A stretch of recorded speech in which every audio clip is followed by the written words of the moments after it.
A Quiet Place came out 5 years ago in 2018, and it is directed by John Krasinski and stars John Krasinski himself and Emily Blunt and Melissa Simmons and Noah Jupe, as well as Cade Woodward.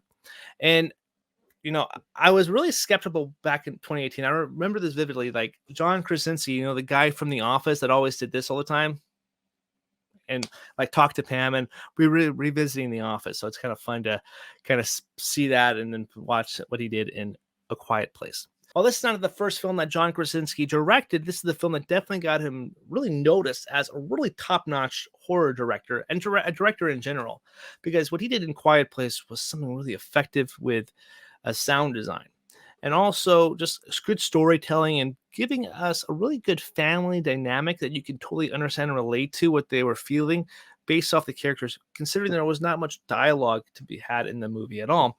And also relied on ASL, American Sign Language here, because considering one of the lead actors is actually deaf as well. And I gave really big props to casting Melissa Simmons, and we'll talk about her character in this movie as well. Quiet Place is a kind of a brilliant film, and even though they did do a sequel, and I think there's another one in the works as well, I think A Quiet Place is really good as a self-contained film, but also when they do expand it to Quiet Place Part 2, I really dig that movie as well. We do have a review here on the podcast channel. So make sure you guys check the comments section or the show notes down below, and I'll leave a link there so you can check out what the guys thought of A Quiet Place Part 2 from a few years ago. A Quiet Place does follow the Abbott family as they struggle to survive in a world where most of the humans have been killed by these creatures that are blind but have really excellent hearing that is really magnified by any noise. They attack anything that has a sound to it. And that premise alone is fascinating. Because when the trailers did hit, I was like, how are they going to be able to have essentially a silent movie for however long the film goes? And how is John Krasinski, again, the guy from The Office, directing the heck out of this movie? I gotta say, I was pleasantly surprised. And the only complaint I really had about the film-going experience was that this movie is really effective when you're sitting in silence, because any noise you get kind of caught up in. And sometimes the theater going experience is that, noise does happen with people talking or texting or whatever the case may be, or eating their candy. So as you're watching this movie, there's times in the theater, and mind you, in 2018, you're taking out of it. However, rewatching countless number of times, it just heightens the experience. I love watching this movie just kind of quiet, just watching the experience and turning up the volume a little bit and trying to pick up the little sounds as we go along.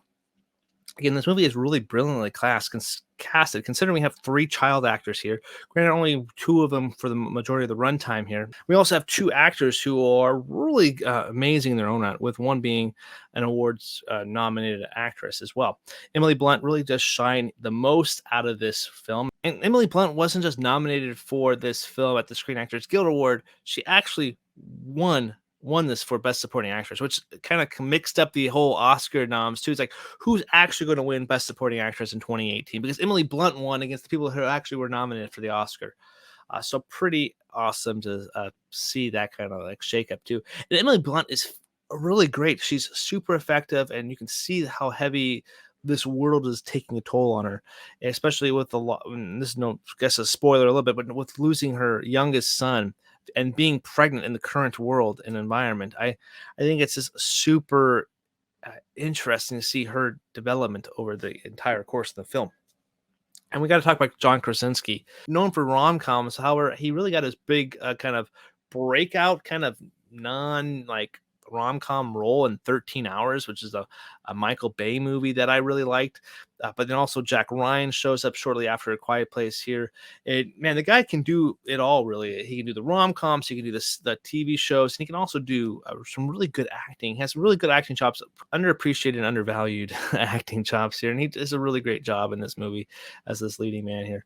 But we got to talk about the kid actors here. Like I said, we'll bring up Melissa Simmons, who I hadn't seen a whole lot of her stuff, but she is fantastic. She's almost on par with Emily Blunt here. And one of the actresses that when we ever get to the 2018 award shows for the Almost Sideways Awards, she's definitely a nominated actress for me. I think she is just fantastic what she's able to do, especially being an actor who can't hear, and they have to incorporate the ASL thing, which is perfect for this world too.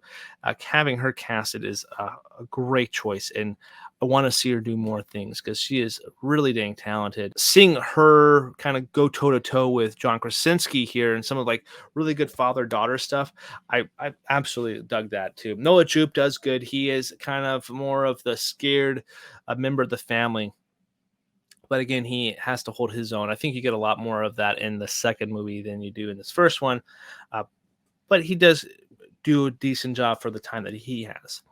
What I really loved about this movie is the sound design here. Like they do play with the noise quite a bit, especially with Simmons's hearing aid here, because they have to do a lot of the noise that really helps. The hearing aid thing comes into play a lot with the encounters with the creatures here, and the sound design is top notch, Oscar caliber here as well. And I know it got nominated. I'm just double checking to make sure.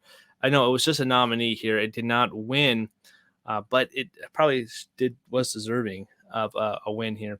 And again, I think this movie didn't kind of go underplayed a lot of the Oscars. Horror films are not really a big Oscar player here, but so I definitely feel like it was deserving of some awards love here. Didn't get a whole lot in the main categories, but there was definitely a lot of like horror films here that got a lot of love, and the horror community kind of praised it quite a bit.